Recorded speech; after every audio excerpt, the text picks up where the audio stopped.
Hi friend, हम last lecture में relation की डेफिनेशन देख चुके थे। वो दोबारा एक बार देख लेते थे रिलेशन की डेफिनेशन क्या थी।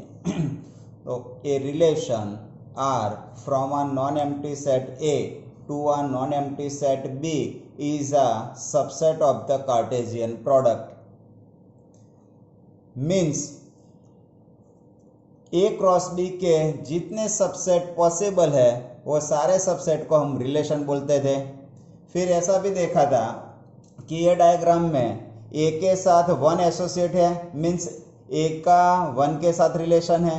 सिमिलरली बी के साथ टू और थ्री दोनों एसोसिएट है, तो बी का रिलेशन टू और थ्री दोनों के साथ है, और सी का रिलेशन फोर के साथ है। तो हमारे रिलेशन में ordered pair A1, B2, B3 and C4 होगा। फिर हमने ऐसा भी देखा था कि A क्रॉस B में टोटल नंबर ऑफ 6 एलिमेंट है, तो number of relation from A to B 2 raise to number of A cross B होगा। 2 रेस टू क्या होगा? Number of A cross B। फिर हम रिलेशन आर में जितने ऑर्डर्ड पेयर पॉसिबल है उसका first element means x element collect करते हो तो उसको हम डोमेन बोलते हैं। So domain of relation R क्या होगा? तो ऑर्डर्ड पेयर एक्स वाई जो आर में पॉसिबल है वो सारे ऑर्डर्ड पेयर का फर्स्ट एलिमेंट हमें कलेक्ट करना है। सिमिलरली रेंज किसको बोलते हैं? तो रिलेशन में जितना ऑर्डर्ड पेयर पॉसिबल है उसका second element means y element collect करते हैं तो उसको हमने रेंज बोला था। और जब रिलेशन ए टू बी का होता है तो बी को कोडोमेन बोलते हैं। उसका एक सम भी देखा था और आपको होमवर्क में एक सम भी दिया था। अब आगे उसके दूसरे सम सॉल्व करते हैं। Set A equals to 1 2 3 5 and set B equals to 4 6 9 and relation R equals to ordered pair XY, the difference between X and Y is odd. Once again, the difference between X and Y is odd. It means X minus Y, otherwise Y minus X odd होना चाहिए। X belongs to A और Y belongs to B, means first element set A का और second element set B का होना चाहिए। तो हमें रिलेशन आर का रोस्टर फॉर्म लिखना है। तो अब उसका आंसर लिख जाते हैं। तो R equals to relation R equals to, तो पहले x belongs to A means x की वैल्यू 1 सपोज करते हैं, तो इसमें से 4 ले गए तो 1 और 4 का डिफरेंस 3 होगा, वो ऑड नंबर होगा। तो ऑर्डर्ड पेयर 1 4 रिलेशन में पॉसिबल होगी। सिमिलरली 1 और 6 का डिफरेंस भी ऑड होता है तो वो भी पेयर पॉसिबल होगी। 1 और 9 का डिफरेंस 8 होता है जो ऑड नहीं है, तो हमारे रिलेशन में 1 9 पॉसिबल नहीं होगा। देन आफ्टर फर्स्ट एलिमेंट 2 लेते हैं, तो 2 और 4 का डिफरेंस ऑड नहीं है, 2 और 6 का डिफरेंस ऑड नहीं है, लेकिन 2 एंड 9 का डिफरेंस ऑड होगा तो ऑर्डर्ड पेयर 2 9 पॉसिबल होगी। देन आफ्टर फर्स्ट एलिमेंट 3 लेते हैं, तो 3 और 4 दोनों का डिफरेंस ऑड है तो 3 4 पॉसिबल होगा। 3 एंड 6 दोनों का डिफरेंस ऑड होता है तो 3 6 पॉसिबल होगा। 3 एंड 9 का डिफरेंस ऑड नहीं है तो 3 9 पॉसिबल नहीं होगा। अब 5 लेते हैं, तो 5 और 4 का डिफरेंस ऑड है तो वो पॉसिबल होगा। 5 और 6 का डिफरेंस भी ऑड है तो वो भी पॉसिबल होगा। 5 और 9 का डिफरेंस ऑड नहीं है तो 5 9 पॉसिबल नहीं होगा। तो ये हमने रिलेशन आर का रोस्टर फॉर्म लिखा है। अब उसका डोमेन डिसाइड करना है, तो domain of relation R equals to, so R में जितने ऑर्डर्ड पेयर पॉसिबल है उसका फर्स्ट एलिमेंट कलेक्ट करना है। सो 1 अगेन 1 नहीं लिखना है, 2 3 अगेन 3 नहीं लिखना है, 5 और अगेन 5 नहीं लिखना है। तो ये हमारा डोमेन हो गया। जो ये सब में सेट ए है। रेंज लिखना हो तो range of relation R equals to, R में जितने ऑर्डर्ड पेयर पॉसिबल है उसका सेकंड एलिमेंट कलेक्ट करना है, तो सेकंड एलिमेंट इधर 4 है, फिर 6 है, फिर 9 है, अगेन 4 नहीं लिखना है, अगेन 6 नहीं लिखना है, अगेन 4 आना है, अगेन 6, तो वो भी नहीं लिखना है। तो हमारी रेंज इधर हो गई 4 6 9 जो सेट बी है। और कोडोमेन हमें लिखना होगा तो सेट बी होगा। So once again x and y का डिफरेंस ऑड होना चाहिए, ऐसी ऑर्डर्ड पेयर रिलेशन आर में लिखनी है। तो ये 1 2 3 4 5 6 7 ऑर्डर्ड पेयर पॉसिबल होगी। अब रिलेशन आर कब लिख सकते हैं, तो आर में एलिमेंट फाइनाइट हो तब हम रिलेशन आर लिख सकते हैं। अदरवाइज आर में एलिमेंट बहुत सारे इनफाइनाइट आते हैं तो हम रिलेशन आर को ऐसे रोस्टर फॉर्म में नहीं लिख सकते हैं, उसको सेट बिल्डर फॉर्म में ही लिखना होगा। वंस अगेन फ्रेंड, कि आर में एलिमेंट फाइनाइट होता है तो हम रोस्टर फॉर्म और सेट बिल्डर फॉर्म दोनों लिख सकते हैं, लेकिन आर में एलिमेंट इनफाइनाइट हो तो हम रोस्टर फॉर्म नहीं लिख सकते हैं, ओनली सेट बिल्डर फॉर्म ही लिख सकते हैं। Now take one more example. अब ये सब में ओनली डायग्राम दिया है, डायग्राम में सेट पी में एलिमेंट 5 6 7 है और सेट क्यू में एलिमेंट 3 4 और 5 है। 5 का 3 के साथ रिलेशन है, 6 का 4 के साथ है और 7 का 5 के साथ रिलेशन है। अब हमें ये सब में रिलेशन आर का रोस्टर फॉर्म लिखना है, रिलेशन आर का सेट बिल्डर फॉर्म लिखना है, फिर रिलेशन आर का डोमेन एंड रेंज फाइंड करनी है। तो सबसे पहले हम रोस्टर फॉर्म लिखते हैं।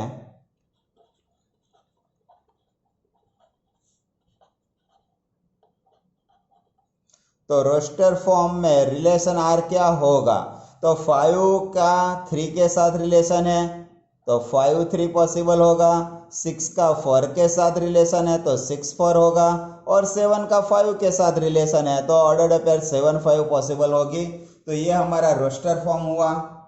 अब उसका सेट बिल्डर फॉर्म लिखना है हमें।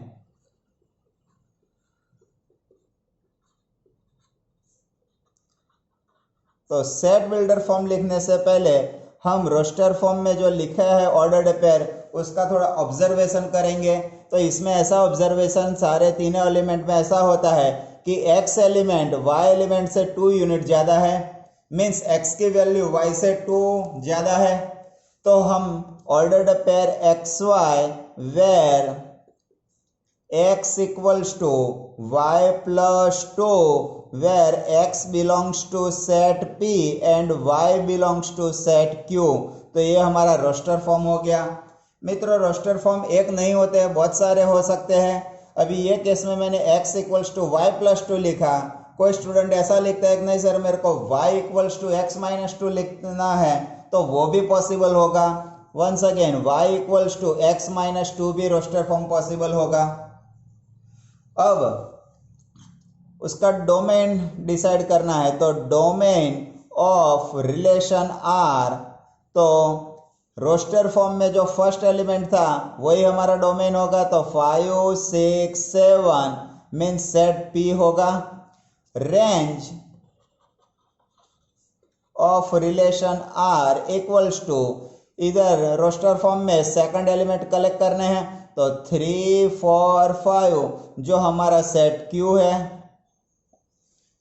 तो ये सब में हमने रिलेशन का डायग्राम दिया था, उसमें से हमने रिलेशन आर का रोस्टर फॉर्म लिखा, सेट बिल्डर फॉर्म लिखा, उसका डोमेन और रेंज डिसाइड किया। वन मोर सम लेते हैं कि if a equals to 1 2 3 4 6 and relation R is given set of ordered pair AB where A and B belongs to set A, B is exactly divisible by A। तो हमें इसका roster form लिखना है, फिर इसका डोमेन और range find करना है। तो वंस अगेन इधर सेट A इक्वल्स टू 1 2 3 4 6 और सेट B नहीं दिया है तो B की जगह हमें A ही लेना है, तो ये रिलेशन A टू A का हुआ, means both element A and B belongs to A ही हो गए। और B is exactly divisible by A, ऐसा पढ़ने से हम ऐसा पढ़ेंगे कि सेकंड एलिमेंट को फर्स्ट एलिमेंट से डिवाइड कर सकते हैं, ऐसी ऑर्डर्ड पेयर हमारा पॉसिबल होगा रिलेशन R में। वंस अगेन B को A से डिवाइड कर सकते हैं ऐसा एलिमेंट, सो A की जगह हम 1 लेते हैं, तो ये सारे एलिमेंट में से किसको हम 1 से डिवाइड कर सकते हैं, तो 1 को 1 से डिवाइड कर सकते हैं, 2 को, 3 को, 4 को और 6 को, सबको 1 से डिवाइड कर सकते हैं। मीन्स 1 का 2 के साथ रिलेशन होगा, 1 का 3 के साथ रिलेशन, 1 का 4 के साथ रिलेशन और 1 का 6 के साथ रिलेशन पॉसिबल होगा। अब फर्स्ट एलिमेंट 2 लेते हैं, तो इसमें से कौन से एलिमेंट को हम 2 से डिवाइड कर सकते हैं, तो 2 को 2 से डिवाइड कर सकते हैं, 4 को 2 से डिवाइड कर सकते हैं और 6 को 2 से डिवाइड कर सकते हैं। मीन्स 2 का 2 के साथ रिलेशन होगा, 2 का 4 के साथ रिलेशन होगा और 2 का 6 के साथ रिलेशन होगा। अब फर्स्ट एलिमेंट 3 लेते हैं, तो इनमें से कौन से एलिमेंट को हम 3 से डिवाइड कर सकते हैं, तो 3 और 6 दोनों को 3 से डिवाइड कर सकते हैं। मीन्स 3 का 3 के साथ रिलेशन है और 3 का 6 के साथ रिलेशन है। अब फर्स्ट एलिमेंट हम 4 लेते हैं, तो इनमें से ओनली 4 को ही 4 से डिवाइड कर सकते हैं, मीन्स एलिमेंट 4 4 पॉसिबल होगा। इसमें से अब 6 लेते हैं, तो 6 को 6 से ही डिवाइड कर सकते हैं, 1 2 3 4 को 6 से डिवाइड नहीं कर सकते हैं, मीन्स ओनली एलिमेंट 6 6 पॉसिबल हुआ। तो ये हमारा रिलेशन R का रोस्टर फॉर्म हुआ।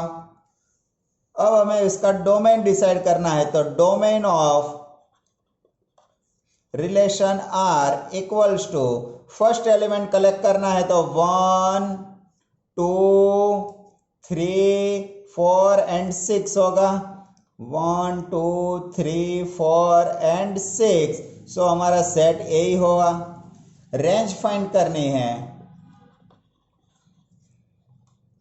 तो सेकंड एलिमेंट कलेक्ट करेंगे R में से, तो 2 3 4 6 2 4 6 3 6 4 6, मीन्स 2 भी पॉसिबल होगा, 3 पॉसिबल होगा, फिर 4 पॉसिबल होगा, 6 पॉसिबल होगा। अब हम जानते हैं कि 1 का 1 के साथ भी रिलेशन हो सकता है, कि इसमें 1 को 1 से भी डिवाइड कर सकते हैं, तो इधर एक एलिमेंट 1 मोर ऐड करना होगा, जो कौन सा होगा 1 1, कौन सा होगा 1 1, 1 को 1 से डिवाइड कर सकते हैं, तो 1 1 भी पॉसिबल होगा रिलेशन में, तो फिर इधर अगेन 1 आ जाएगा कोडोमेन में second element. Clear? So B is exactly divisible by A, means 1 को 1 2 3 4 6 ये सारे एलिमेंट को 1 से डिवाइड कर सकते हैं, मीन्स 1 1 1 2 1 3 1 4 1 6 पॉसिबल होगा। फिर ओनली 2 4 और 6 को ही 2 से डिवाइड कर सकते हैं, मीन्स 2 2 2 4 2 6 होगा। 3 से डिवाइड हो 3 और 6 दोनों को 3 से डिवाइड कर सकते हैं, मीन्स 3 3 और 3 6 होगा। ओनली 4 को 4 से डिवाइड कर सकते हैं, तो 4 4 होगा। ओनली 6 को 6 से डिवाइड कर सकते हैं, तो 6 6 होगा। 1 1 तो आगे लिखने की जगह हमने लास्ट में लिखा है। सो हमने डोमेन और रेंज भी फाइंड कर दिया। Now take one more example. इधर relation R equals to ordered pair AB where A and B belongs to Z, A minus B is an integer, ऐसा रिलेशन दे दिया है। अब ये सब में हमें डोमेन और रेंज फाइंड करनी है। So A minus B integer होना चाहिए। A and B both are belongs to Z, means A and B दोनों इंटीजर है।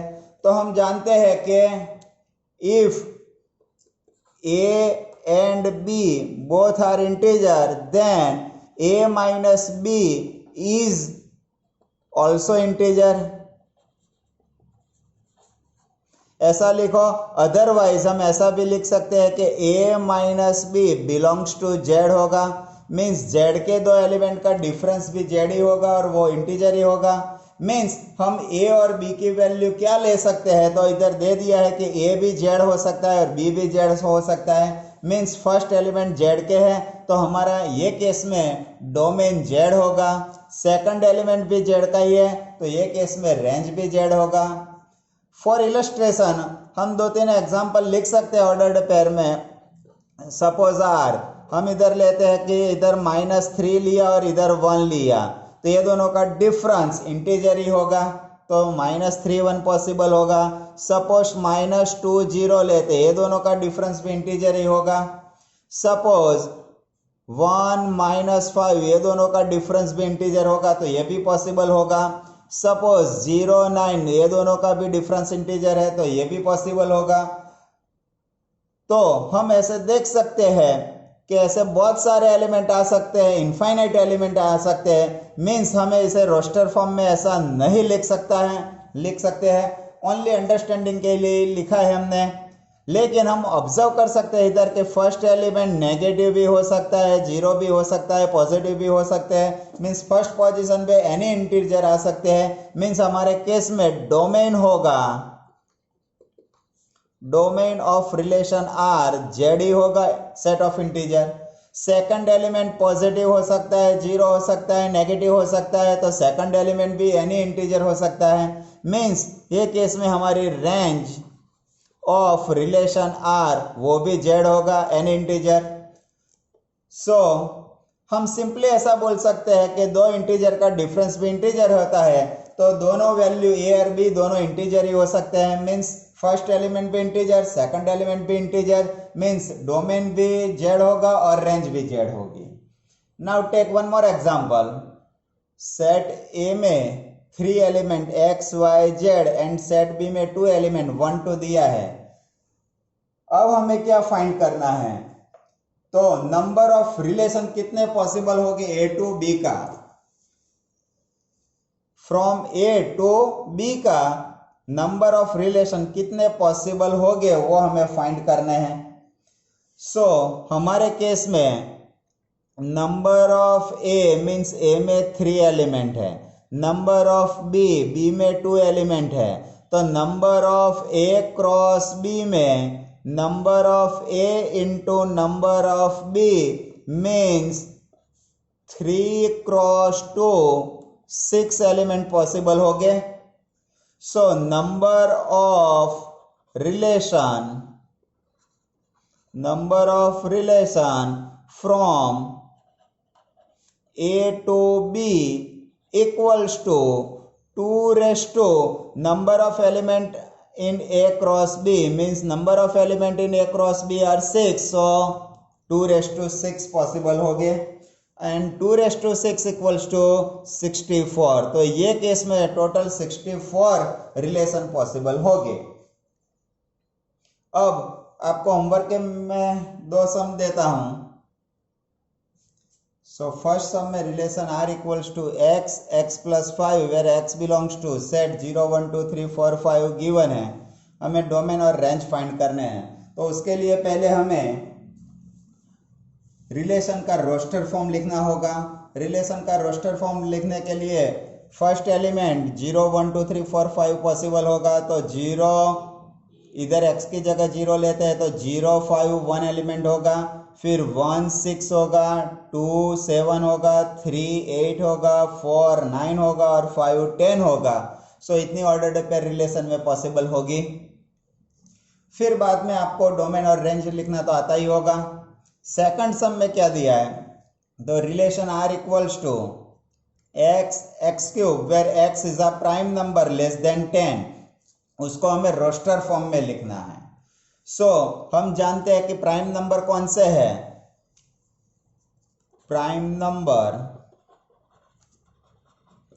तो 2 3 5 7 11 13 17 एटसेट्रा प्राइम नंबर है। इसमें से 10 से स्मॉल प्राइम नंबर 2 3 5 और 7 ही हो गए, तो x की वैल्यू हम 2 3 5 और 7 ले सकते हैं। तो इधर x 2 ले गए तो सेकंड एलिमेंट 8 होगा, तो 1 ऑर्डर्ड पेयर 2 8 पॉसिबल होगी। 3 लेंगे तो 3 27 पॉसिबल होगा। 5 और 125 पॉसिबल होगा, और लास्ट में 7 347, तो 4 एलिमेंट पॉसिबल हो गए। फिर बाद हमें इधर रोस्टर फॉर्म ही लिखना था, तो वो लिख दिया। इसमें कोई रेंज और डोमेन फाइंड नहीं करनी है, अदरवाइज आपको फाइंड करनी है तो आप कर सकते हो। अब रिलेशन का टॉपिक इधर इतना ही पढ़ना है। हम नेक्स्ट लेक्चर में फंक्शन पढ़ेंगे और टाइप्स ऑफ फंक्शन पढ़ेंगे।